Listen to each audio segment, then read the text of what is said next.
রেলগাড়ির কামরায় হঠাৎ দেখা, ভাবিনি সম্ভব হবে কোনোদিন।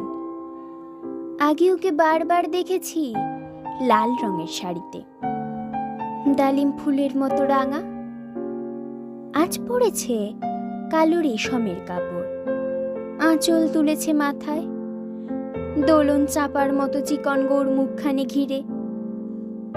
মনে হলো কালো রঙে একটা গভীর দূরত্ব ঘনিয়ে নিয়েছে নিজের চারিদিকে, যে দূরত্ব সর্ষে ক্ষেতের শেষ সীমানায়, শালবনের নীলাঞ্জনে।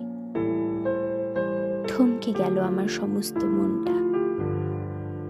চেনা লোককে দেখলে অচেনার গাম্ভীর্যে। হঠাৎ খবরের কাগজ ফেলে দিয়ে আমাকে করলে নমস্কার। সমাজবিধির পথ গেল খুলে।